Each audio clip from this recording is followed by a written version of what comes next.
Assalamualaikum warahmatullahi wabarakatuh. Hai teman-teman, perkenalkan nama saya Monica Angelina Maharani Gunawan. Saya akan membahas studi kelayakan bisnis saya dengan nama Dimsum Ungsum, yang terdiri dari yang pertama pendahuluan, yang kedua aspek legalitas, yang ketiga aspek pasar, yang keempat aspek organisasi dan manajemen, yang kelima aspek produksi, yang keenam aspek keuangan, dan yang ketujuh ringkasan rekomendasi. Masuk pada bab pertama, yaitu pendahuluan. Perkembangan industri kuliner di Indonesia terus menunjukkan inovasi, baik dari segi rasa, tampilan, maupun kandungan gizinya. Salah satu inovasi yang kini mulai diminati masyarakat adalah penggunaan bahan alami sebagai pewarna dan penambah nilai gizi pada makanan. Salah satunya adalah ubi ungu yang dikenal kaya akan antioksidan, serat, dan vitamin. Melalui usaha dimsum yang kulitnya terbuat dari ubi ungu, kami menghadirkan produk makanan yang tidak hanya lezat dan menggugah selera, tapi juga sehat dan bernilai gizi tinggi. Hal tersebut membuat kami melihat sebuah peluang bisnis untuk membuat jajanan sehat dengan rasa yang enak, harga terjangkau, serta tahan lama dan praktis karena dijual dalam bentuk frozen food. Kemudian masuk pada visi dan misi dari usaha dimsum yang akan saya dirikan. Yang pertama visi yaitu menjadi pelopor usaha kuliner dimsum yang dikenal dengan kelezatan yang kaya rasa, bernutrisi, dan harga yang terjangkau. Dan pada misi yang pertama menghadirkan produk yang berkualitas, yang kedua menghadirkan berbagai jenis saus cocolan, yang ketiga memberikan pelayanan yang cepat dan ramah, yang keempat menjaga kualitas bahan baku, yang kelima menyesuaikan variasi menu dengan preferensi konsumen, dan yang keenam menciptakan lapangan kerja bagi masyarakat sekitar. Masuk pada bab 2 yaitu aspek legalitas. Perizinan yang saya gunakan dengan kode KBLI yang pertama 10216, industri berbasis daging lumatan dan surimi.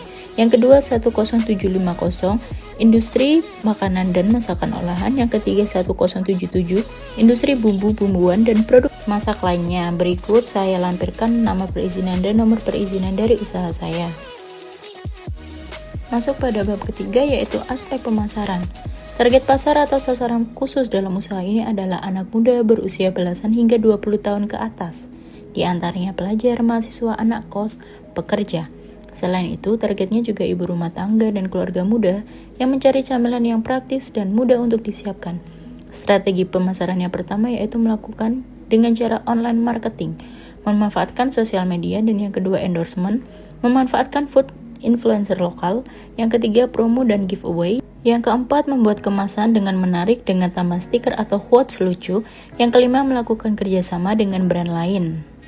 Rencana penjualan produk yang akan dijual dalam waktu 1 tahun disesuaikan dengan kondisi permintaan dan penawaran. Berikut grafik proyeksi permintaan dan penawaran dari tahun 2025 hingga 2028.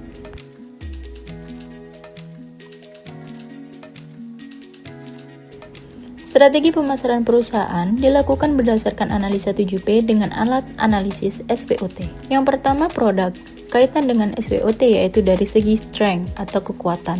Terdapat inovasi produk, estetika produk dengan warna dimsum ungu dan menggunakan bahan yang berkualitas. Dan dari segi opportunity memanfaatkan tren gaya hidup sehat. Dan yang kedua price, kaitan dengan SWOT yaitu mengatasi threat atau konsumen yang sensitif dengan harga. Yang ketiga dengan promotion, dari segi promosi mengatasi weakness yaitu memanfaatkan kanal digital sebagai media untuk mempromosikan produk.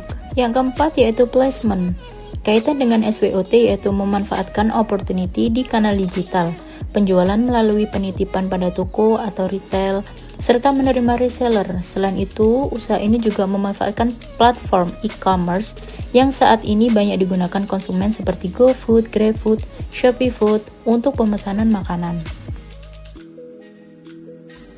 Yang kelima, people. Kaitan dengan SWOT yaitu strength, edukasi gizi, serta pelayanan yang ramah. Staf yang melakukan produksi harus mematuhi SOP perusahaan. Yang keenam ada proses. Kaitan dengan SWOT yaitu trade, yaitu fluktuasi pasokan dan kualitas. Pengolahan bahan baku sampai menjadi produk jadi mengikuti prosedur yang sudah dibuat. Dan yang ketujuh, physical evidence. Kaitan dengan SWOT yaitu opportunity, branding sehat dan profesional.